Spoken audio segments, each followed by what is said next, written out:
Hello, my name is Kaylee, and today we'll be going over Graphing 3, Part 2, Advanced Line Graphs. If you haven't already watched Graphing 3, Part 1, take a look now.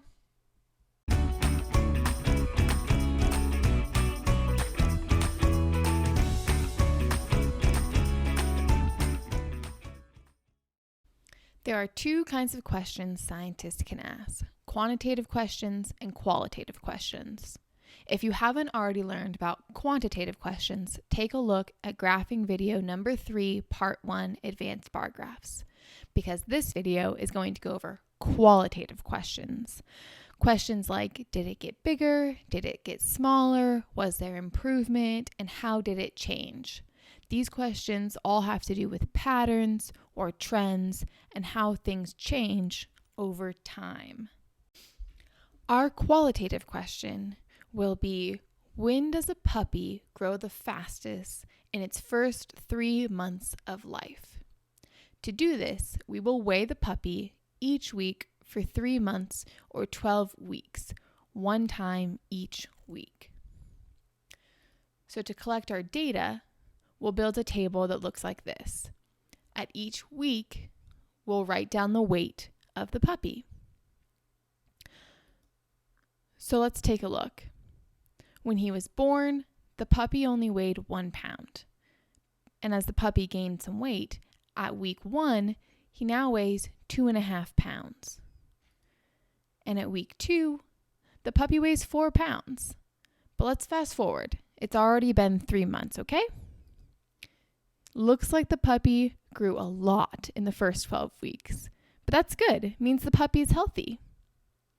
But it's kind of hard to tell from this data and these numbers in the weight column when the puppy actually grew the fastest, when those numbers changed the most in the shortest amount of time.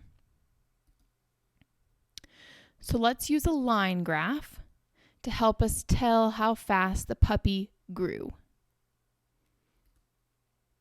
These are what line graphs look like.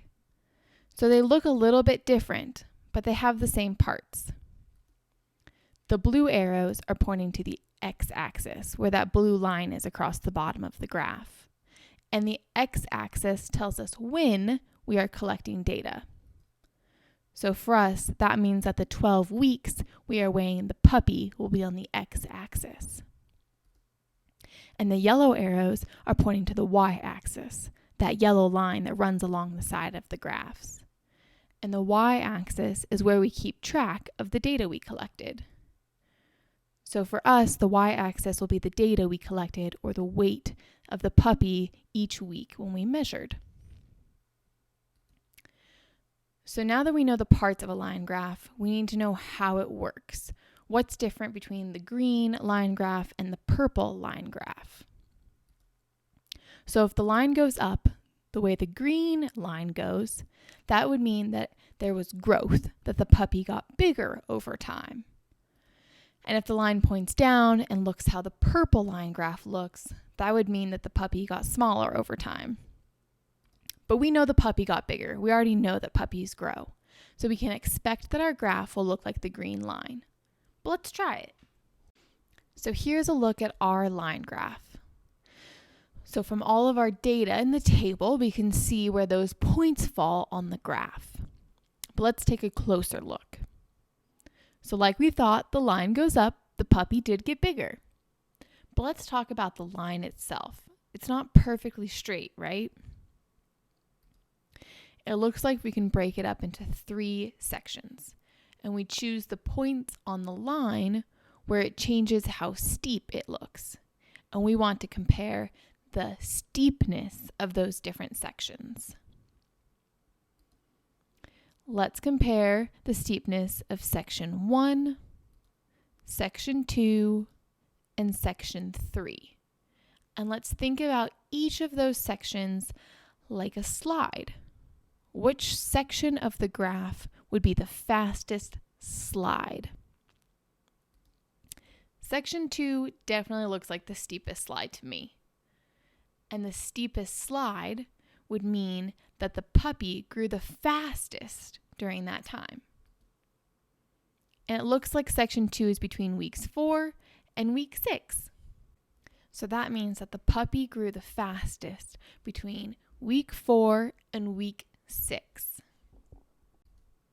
So great job.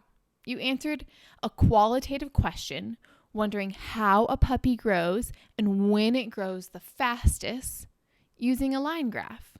So great job. Now make sure you head to the website and you play all of our games and take our quizzes to learn more.